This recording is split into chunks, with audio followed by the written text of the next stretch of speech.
श्रमण संस्कृति और वैदिक प्राप्ति, यानी वेदों में जैन धर्म के उल्लेख है भगवान ऋषभदेव के कई के।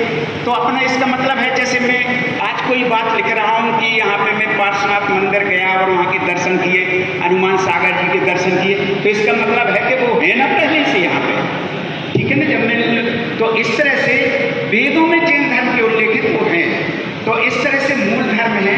हमें केवल 2-3 बातें बता करके, हम लोग बहुत समृद्धशाली हैं, ध्यान रखिएगा। जैन धर्म बहुत प्राचीन है, समृद्धशाली है, और आपको बताना इतना मूल, इतना उत्कृष्ट धर्म है।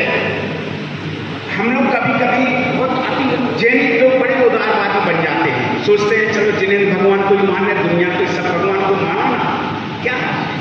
मगर ध्यान रखिएगा, हमारे यहाँ सम्यक दर्शन का लक्षण बतलाया है, सच्चे देव शास्त्र गुरु की ही उपासना करना, दूसरों का सम्मान करें, पर अपनी उपासना, अपना श्रद्धा अपने पर ही रखें। ध्यान रखिएगा, हमारा जैन धर्म इसलिए बिखर रहा है कि हम लोग सब, मैं कोई कई प्रसंग नहीं छेड़ रहा हूँ, मगर इतनी बतला रहा हूँ कि हमें अपने धर्म का विकास करना है, दृढ़ रहना है अपना परम उस पर।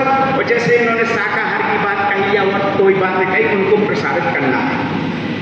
मैं सबसे पहले ये बात बतला रहा हूँ कि आप देखिए हमारे जैन धर्म ने क्या दिया। लोग कहते हैं जैन धर्म ने क्या किया अपने इस देश के लिए, तो मैं आपको बतला रहा हूँ, अपने देश के लिए जो नाम दिया भारतवर्ष, वो जैन धर्म ने दिया, श्रमण संस्कृति ने दिया। कैसे? भगवान ऋषभदेव के दो पुत्र, दो ज्येष्ठ पुत्र, वैसे 100 पुत्र थे, भरत और बाहुबली। तो भरत चक्रवर्ती के नाम पर इस देश का नाम भारतवर्ष है। ये जैन धर्म नहीं, जैन शास्त्र नहीं, कम से कम 20 वेदों के वैदिक पुराण हैं, उनमें कहा गया है, इसको भरतो जगते वीर पुत्र शताग्रजा तम नामना स्मृति। तो भरत चक्रवर्ती के नाम पर इस देश का नाम भारतवर्ष पड़ा, एक वैदिक पुराण कह रहे हैं। तो इस दृष्टि से भारतवर्ष का नामकरण हमने दिया, ध्यान रखिएगा। अब और क्या दिया हम लोगों ने? हमने इसी पहले प्रसंग बता दें, आप लोगों को पहली बार पता चलेगा। इस देश का पहले नाम भारतवर्ष के पहले अजनाभ वर्ष था, अजनाभ वर्ष।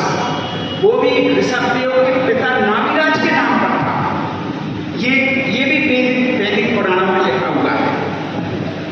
हमने इस देश को लोकतंत्र दिया, लोकतंत्र, आज जो प्रजातंत्र लोकतंत्र है वो हम लोगों ने दिया। कैसे दिया? देखिए, पूरे देश में जब पूरे राजतंत्र थे, पूरा देश राजतंत्र था, एक घर का राजा उधर से लड़ रहा है, उधर सरकार भूखती, तो उस समय पर लोकतंत्र केवल वैशाली, भगवान महावीर की जन्मभूमि थी, वो वैशाली गणराज्य था, तो वो वहां पर लोकतंत्र था, उसी का अनुकरण करके यहाँ पर ये नाम दिया गया। तीसरी क्या दिया हम लोगों ने? भाषा दी। ये जो हिंदी भाषा है, चाहे मराठी भाषा है, जो भी भाषा है, वो हम लोगों ने कैसे दी कि हम लोगों ने सबसे पहले हमारे आगम किसमें है? प्राकृत भाषा में। जो अभी बात कही नमोकार्मण प्राकृत भाषा में है, तो सारे आगम अपने ग्रंथ हैं वो सब प्राकृत भाषा में है। और पहले जन भाषा प्राकृत ही थी। आप अशोक के शिलालेख देख लीजिए, 2000 साल 3000 साल पुराने जितने शिलालेख मिलते हैं, सब प्राकृत भाषा ब्राह्मी लिपि में। तो प्राकृत भाषा से ही सारी भाषाएं उत्पन्न हुई हैं। ये भी सब भाषा विज्ञान कह रहे हैं। चौथा हम लोगों ने क्या दिया? लिपि, जो नागरी लिपि है, चाहे कोई भी लिपि है, मराठी है चाहे गुजराती है, सारी लिपियां हम लोगों ने दी। कैसे? भगवान ऋषभदेव की 2 पुत्री थी, ब्राह्मी और सुंदरी। तो ब्राह्मी को उन्होंने लिपि विद्या सिखाई। वो क्या नाम था उसका? ब्राह्मी लिपि। उसी से सारी लिपियां निकली थी। तो इस तरह से समय कम है और यहाँ पर आगे भी है।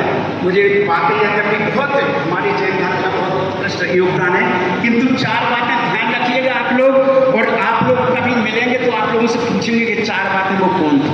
ठीक है, बस धन्यवाद, बहुत बहुत धन्यवाद। सब सुहंकरो धम्मो, सब सुहंकराजिणा, सब सुहंकरी वाणी, तिजोगेण नमामि हम। अर्थात धर्म सबके लिए सुख करने वाला है। जिनेंद्र भगवान सबके लिए सुख करने वाले हैं। जिनवाणी सबके लिए सुख करने वाली है। मैं त्रियोग से, हम सभी त्रियोग से नमस्कार करते हैं।